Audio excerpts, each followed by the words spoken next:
like we have access to Coy Cooper. We have access to our sports psychologist, and he goes and gets additional meetings with him.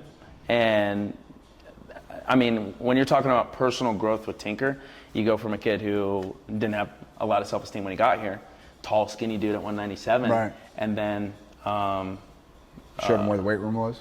He showed him where the weight room was. We started giving him some food, and then he starts finding his identity, finding who he was in wrestling, and having success.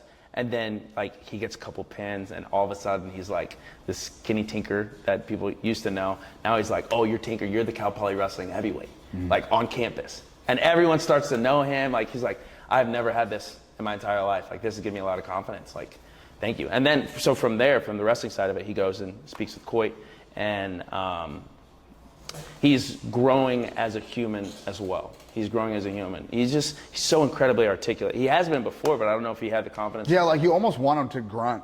Dude, yeah. But like you just want him to, like, you know, be monosyllabic. Yeah. Yeah, but he's not. He's actually a really nice kid. Super intelligent. Yeah. Super intelligent.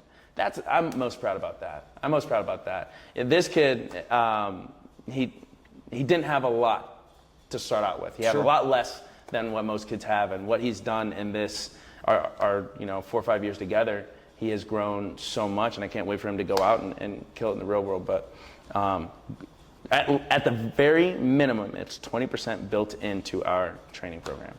What do you do with a kid that has all the wrestling accolades, he checks all the boxes for wrestling, but maybe is very immature, his personal growth is not a priority to him? Is it something that you can look past? You shouldn't. And I'm growing in this area too, where it's like, sure, they get results, but at the same time, what, are you gonna wrestle the rest of your life? I mean, you know what I mean? Like, regardless, I have to remember that these kids are just kids. Like, right. I remember being the age, I remember the teams that I was on and the people that were on them, they're just kids, but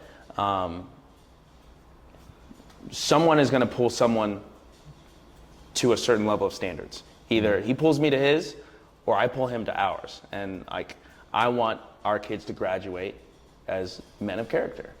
And that's gonna take some character development. I know you're not who you wanna be when you graduate. I know your ceiling is much higher, right? You came in here at 18. There's a lot of room to grow as a person. Yeah. There's a lot of your brain's not done developing. So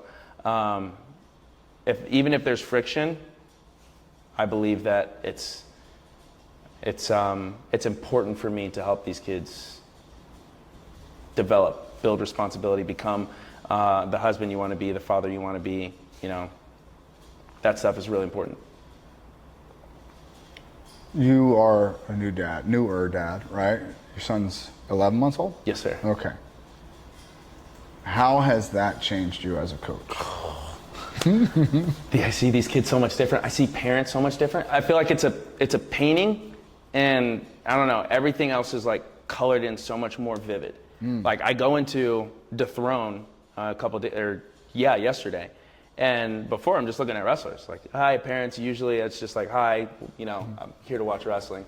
Now I'm like, you're trusting this guy with your son. That's a thing. You know what I mean? That's like, a thing. And then at some point, like, you're gonna trust me with your son. Yeah. Like, I love my kid. I love wrestling. Yeah. Like, this sport is tough. It's tough. So, it's helped me. I think I care more about parents. I ask parents more questions. I